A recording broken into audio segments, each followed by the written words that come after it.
일본이 후쿠시마 원전 오염수 방류 계획을 밝히면서 수산시장이 직격탄을 맞았습니다. 비수기까지 겹쳐 손님 발길이 뚝 끊겼는데요. 일부 야권이 방류 반대 시위에 나섰고 당국의 무대책을 비난하는 목소리도 커지고 있습니다. 첫 소식 이종승 기자입니다. 사천을 찾는 관광객이면 누구나 한 번쯤 들른다는 용궁수산시장. 싱싱한 횟감과 다양한 수산물을 싼 값에 맛볼 수 있어 인지도도 인기도 높은 곳입니다. 최근엔 사정이 급변했습니다. 수족관만 길게 늘어서 있고 상인들만 자리를 지키고 있습니다. 여름 비수기인데다 일본 후쿠시마 원전 방류 계획이 발표된 후부터 손님 발길이 뚝 끊겼습니다. 고기가 만약에 오염되면 사람들이 오겠습니까? 안 오겠지. 미리 결정을 한 사람들이 너무 많으니까. 단기적으로 장사를 접을 수도 없어서 이중고에 시달리고 있습니다. 고기는 또 안 나서 비싸지. 사다 놓으면 이틀 살 되면 주급비지. 일이 손해, 장사 안 돼서 손해, 고기 죽어서 손해. 우리는 못 살겠어요, 정말로. 상인들은 죽을 맛인데 정치권에선 대책은 세워주지 않는다는 비난도 쏟아졌습니다. 방류를 해가지고 전 세계적으로 위협되는 행동을 해야 되느냐. 우리가 일반적으로 상식적으로 생각을 해도 이거는 이해가 안 갑니다. 그런데 국회에서는 그걸 참 옹호하는 발언을 하고. 한 시의원이 일본 오염수 방류 반대 1인 시위를 벌이고 있습니다. 벌써 일주일 넘게 이어지고 있습니다. 우리 국민의 한 70에서 80%가 수산업 관련된 음식은 삼가하겠다, 소비를 하지 않겠다.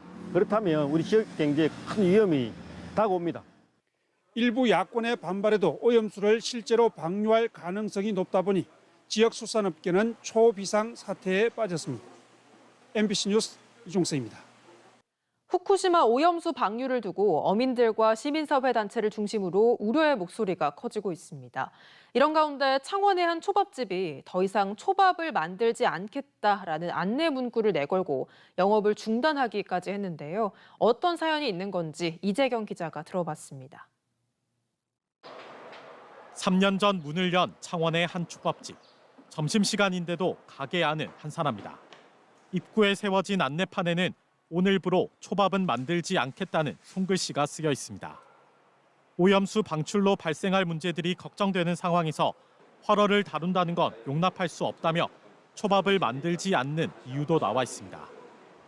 오염수가 방류되었을 때 그 재료로 뭔가 만들어야 한다는 것 자체가 일단 그거가 용납이 좀 힘들었고요. 원래 초밥집이던 이곳은 한 달 넘게 문을 닫고 있는데요. 초밥은 더 이상 팔지 않다 보니까 기존에 쓰던 초밥 전용 냉장고와 접시는 모두 버려야 하는 상황입니다. 가게 안은 텅 비었지만 주방만큼은 그 어느 때보다 바쁩니다.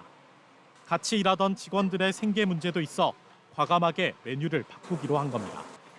자신만의 비법 소스를 활용한 돈가스를 만들어 직원들과 나눠 먹으며 평가도 해봅니다. 소스 누가 만들었어요? 누가? 맛있어요. 이 입에 맞아? 맛있어요. 갑작스럽게 일을 그만둬야 하는 상황에 당황했던 직원도 뜻을 함께하고 있습니다. 그때 심각성은 이제 뉴스로 언뜻 들리니까 대충 알고 있었고 제가 뭐 함부로 말할 수는 없겠지만 맞는 결정이라고 생각해요. 처음 초밥집 문을 열자마자 코로나19 직격탄을 맞은 데다 이번엔 후쿠시마 오염수 방류까지. 그런데도 미래 세대에 물려줘야 할 자연 환경에 대한 걱정이 앞섭니다. 미래에 이제 우리 자식들에게 물려줘야 될 뭐 이런 자연 환경들이 안 좋은 쪽으로 계속 흘러가니까 뭐 그런 부분이 제일 걱정이 됩니다, 사실. MBC 뉴스 이재경입니다.